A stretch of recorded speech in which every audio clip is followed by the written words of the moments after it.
Good morning. Take a deep breath because today news is not about speculation. It's about signals. And right now, the signals coming from Moscow, Washington, and the Middle East are loud, sharp, and impossible to ignore. For 4 long years, the world has been living under the shadow of the Ukraine war, a war that redrew Europe's security map, a war that shattered old assumptions about deterrence, a war that taught us one brutal lesson. Great power conflict is no longer history. It is present tense. And just when many believe the world could not absorb another shock, another fault line begins to crack. This time, not in Eastern Europe, but in the Middle East, the most combustible region on Earth. Here's the question nobody wants to ask out loud. Are we now watching the early drumbeat of a much larger war?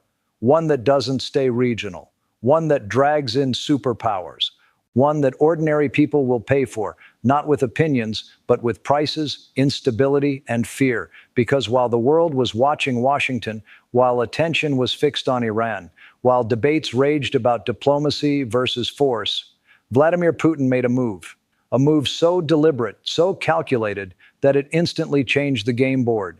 And tonight, we are going to unpack why. Let's start with the moment that stunned diplomats. When U.S. officials were signaling possible talks, when there was quiet talk of back channels, intermediaries, and de-escalation, the Kremlin dropped a cold, unmistakable message. This is no longer the time for negotiations. This is the time for action. No ambiguity, no diplomatic cushioning, just a hard stop.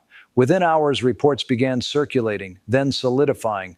Russian naval assets, including some of Moscow's most advanced warships, were moving toward the Persian Gulf. Not exercises, not symbolic port visits, operational deployments, and at the center of those deployments, the weapon that has made Pentagon planners uneasy for years, the Zircon hypersonic missile, a missile that travels at speeds so extreme that interception with current U.S. systems is, according to most experts, close to impossible. This was not chest thumping. This was not propaganda. This was a message written in steel. So the question becomes unavoidable. Why now? Why Iran? Why the Middle East? To understand this moment, we need to step back. Because Putin did not wake up one morning and choose chaos. This move has roots, deep roots, in history, strategy, and timing. For decades, the Middle East was effectively treated as an American strategic backyard. Carrier strike groups, forward bases, security guarantees, energy lanes protected by U.S. naval dominance. Russia, after the Cold War, was largely absent. But that began to change, slowly, deliberately. First, Syria. A single intervention, but a profound one.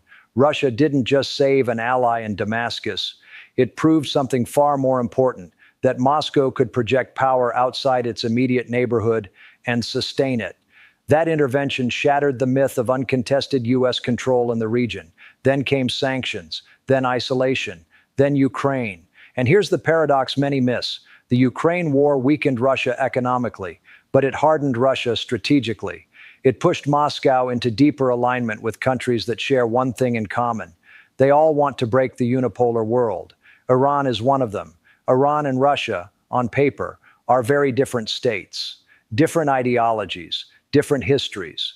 But geopolitics doesn't run on friendship. It runs on interests. Both countries are under heavy Western sanctions. Both view U.S. pressure as existential. Both believe time favors those willing to absorb pain. During the Ukraine war, Iran supplied Russia with drones. Not symbolically, practically. Those drones changed battlefield dynamics. Now, many analysts believe Russia is preparing to return the favor. And this is where Washington's anxiety begins to spike, because reports suggest, quietly but persistently, that advanced Russian systems may soon be transferred to Tehran. Su-35 fighter jets, S-400 air defense systems. If that happens, Iran's military posture changes overnight. Its airspace becomes far more difficult to penetrate. Its deterrence becomes more credible. Its confidence increases. And suddenly, military options that once seemed on the table start sliding off. But there's more.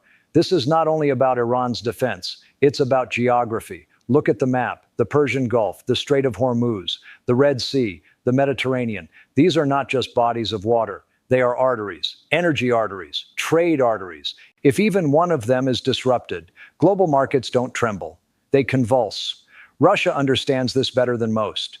Energy is not just an economic tool, it's a strategic weapon. And now imagine this scenario: Iran, backed diplomatically and potentially militarily by Russia, signals that shipping through Hormuz is no longer guaranteed.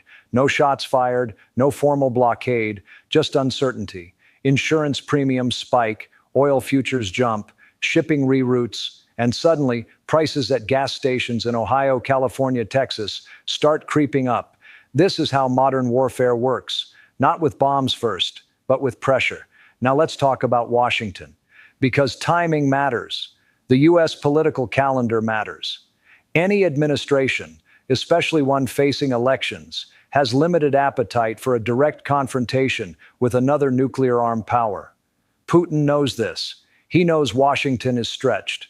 Ukraine, Indo-Pacific, domestic polarization. By moving into the Middle East now, Moscow is doing something very specific. It's forcing the US to choose where to focus. And in geopolitics, being forced to choose is often a sign of weakness, not strength. This isn't about Russia wanting war with the United States. It's about Russia wanting leverage over the United States. There's a difference. Let's be clear about something important. This is not panic. This is not fear-mongering. This is pattern recognition. Every major global conflict of the last century followed a similar script: multiple crises, overlapping alliances, miscalculation. No one planned World War I. No one wanted World War II. But leaders made moves believing the other side would blink. Sometimes they didn't. And today, we see familiar ingredients: hardening rhetoric, military assets moving closer, diplomacy being publicly dismissed, energy becoming a pressure point that doesn't guarantee catastrophe, but it raises the stakes. So what is Putin really doing? He is signaling that Russia will not be boxed in. Not in Europe, not in the Middle East, not anywhere. He is telling Washington, if you escalate here, you escalate with us. He is telling allies and adversaries alike, the era of American monopoly is over, and he is doing it without firing a shot, yet. The world tonight is not on the brink because of emotion. It is on the brink because of calculation, because each side believes the other will stop short. That belief has been wrong before, and that's what makes this moment dangerous, because while leaders calculate, ordinary people absorb the consequences, and we haven't even begun to talk about that yet. Let's start behind the curtain, where deals are not announced, but understood. There is a quiet rule in global politics. Countries that are sanctioned together eventually coordinate together. Russia and Iran are living proof of that rule. For years, sanctions were meant to isolate them. Instead, sanctions forced them to innovate. New trade routes, shadow shipping, alternative payment systems, military barter. Ukraine accelerated that partnership. Iran didn't help Russia out of ideology. It helped because it saw opportunity. Russia didn't turn toward Iran out of loyalty. It turned because the West left it fewer options. This is how parallel pressure creates alignment. And now that alignment is moving from economic cooperation into security cooperation, that's the shift Washington is most concerned about. Let's talk military reality, without exaggeration. If Iran receives advanced Russian air defense systems like the S-400, that doesn't mean Iran becomes invincible, but it does mean something crucial. Any military strike becomes slower, riskier, and far more expensive. Air superiority, the foundation of modern US warfare, becomes contested. And when air superiority is contested, political leaders hesitate. That hesitation is exactly what Moscow wants, because Russia doesn't need Iran to win a war. It just needs Iran to be too dangerous to attack. That's deterrence by proxy. Now add the naval dimension. Russia's presence near the Persian Gulf isn't about launching missiles tomorrow. It's about positioning. A Russian submarine doesn't have to fire to matter. It just has to exist. Every U.S. carrier group commander now has to ask, where is it? What's its range? What's its intent? That mental bandwidth, that constant calculation, is a strategic tax, and Russia is imposing that tax at a time when U.S. forces are already stretched thin. This is pressure without provocation, but let's bring this down from the strategic map to your kitchen table. Because here's the truth most people don't hear. You don't need a world war for your life to change. You just need instability. If shipping insurance rises, prices rise. If oil futures spike, transport costs rise. If transport costs rise, food prices rise. That's not theory, that's math. A serious disruption in the Strait of Hormuz, even temporary, could push oil prices to levels the world hasn't seen in decades. Not because supply disappears overnight, but because confidence does. Markets hate uncertainty more than bad news, and uncertainty is exactly what this standoff creates. Countries like Bangladesh, India, much of Europe, they feel this first, but the US doesn't escape it either. Inflation doesn't care about flags. Now let's talk about intent, because this is where analysis gets uncomfortable. Does Vladimir Putin want World War III?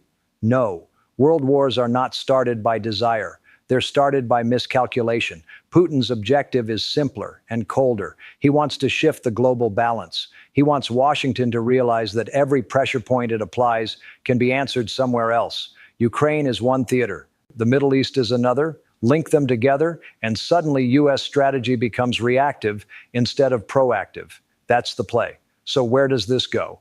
There are three realistic scenarios ahead. Not fantasies, not worst-case headlines, real paths. Scenario 1, controlled tension. This is the most likely in the short term. Russia maintains its presence. Iran gains confidence but avoids provocation. The U.S. talks tough but pulls back from direct action. No major war, but no real peace either. Energy prices remain volatile. Markets stay nervous. Military budgets rise. The world adapts to a new normal. Permanent tension. Scenario 2, regional shock. Here, something goes wrong. A misread radar signal, a drone incident, a naval close encounter. Shots are fired, limited, but real. The conflict stays regional, but consequences go global. Oil spikes sharply, shipping reroutes. Diplomacy scrambles to catch up with events.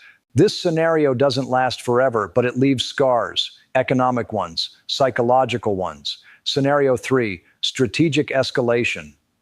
This is the least likely, but the most dangerous. A direct clash between US and Russian assets. Not intentional, but unavoidable. At that point, crisis management replaces strategy. No one wins. Everyone races to stop something bigger. History tells us these moments are decided in hours, not weeks. Now here's the question nobody in power wants to answer publicly. Is the world better prepared for restraint or more vulnerable to error? Communication channels are weaker than during the Cold War. Trust is lower. Public pressure is higher. That combination is volatile. So what does all this mean? It means we are entering an era where power is no longer centralized, where influence is layered, indirect, and deniable, where wars don't start with declarations. They start with deployments, where the loudest signal is often silence, followed by movement. And it means that ordinary people, not generals, not presidents, will feel the consequences first, at the gas pump, at the grocery store, in job markets, in uncertainty about the future. Let me leave you with this thought. Every major shift in world order looks confusing while it's happening. Only later does it seem obvious. We may be living through one of those shifts right now, not because someone wants chaos, but because too many actors believe chaos can be controlled. History is not kind to that belief. Pauses. Look straight into the camera. So the real question isn't whether Russia can challenge American dominance. The real question is, can the world manage rivalry without sliding into disaster? That answer hasn't been written yet, and every move made in the coming weeks is writing it in real time. Thank you for staying with me. If this analysis made you stop and think, share it, because awareness right now is not optional, it's essential.